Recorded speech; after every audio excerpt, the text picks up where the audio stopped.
Thank you, Nicolas. So my share is about oncologic imaging, omics, and artificial intelligence.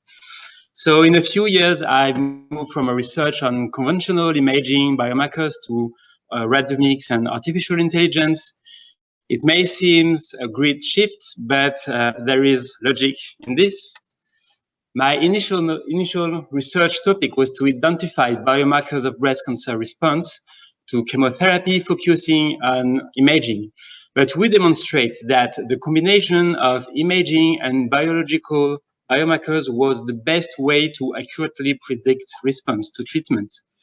And we build this kind of nomograms, which indeed are a kind of algorithms. It was not, at this stage, it was not random forest, but it was decision tree, and it was a good start. And then we continue, and we wanted to exploit the full potential of the images, because images are not just pictures; they are pixels with numerical values, and you can transform this pixel into quantitative features reflecting your tumor shape or the texture of the image, and obtain plenty of parameters. So this is termed radiomics. This is the high throughput extraction of large amount of image filters. And these filters can be integrated in the machine learning algorithms for tumor phenotype characterization. So this is a great and hot topic in medical imaging. This is a study in collaboration with INRIA, Saint-Antoine-la-Cassagne, CHU de Nice, et Institut Curie. So we aim to distinguish between glioblastoma recurrence and radionecrosis using Doppler PET images. So as you know, it's really a tough clinical questions, but we find radiomics model that could more accurately diagnose recurrence than the physician visual interpretation. So we demonstrate that radiomic could really help the radiologist for diagnosis. We are still working on radiomics, but now on the metastatic setting. So it's the same pipeline, but different parameters. It's to better optimize the response criteria. And so Hugo Schmutz, a 3-year PhD student, is working on it, on mathematical aspects such as semi-supervised segmentation and missing data. And in my lab, we are also doing metabolomics. And my second PhD, David Chardin, is working on metabolomics in cancer, and show you some results later. But at the end of this project, we want to combine these two omics, radiomics and metabolomics, to improve the predictive model.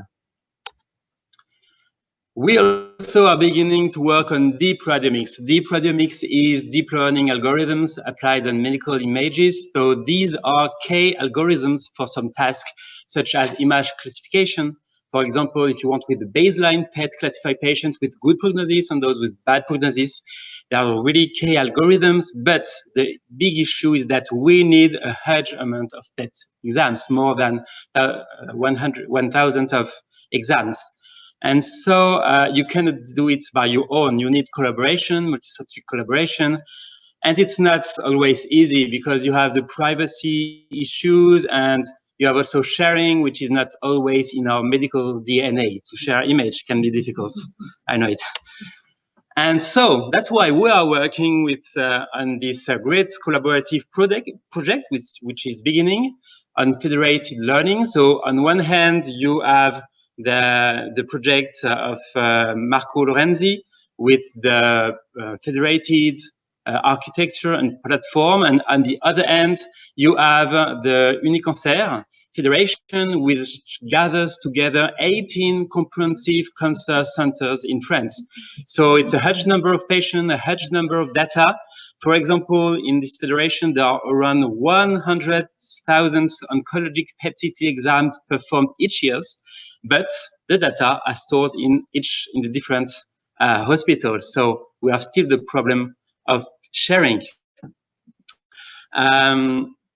That's why the challenge is we want to take the challenge to translate the federated learning approach to real life scenarios, to hospital. And clearly there is a real physicians, nuclear physicians are really enthusiastic about it, because we know how complicated it can be to get the image out of the hospital. So it's a big challenge, but it's a nice challenge. We have to take care of interoperability and data structuration, but we'll do it.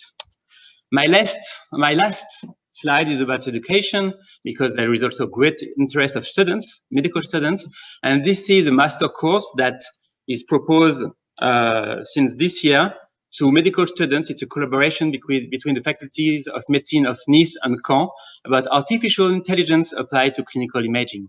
There are lessons, but there are also meetings with firms, with Therapixel, and there are also workshops. So I think it's a really great thing for students to learn about AI. Thank you very much for your attention.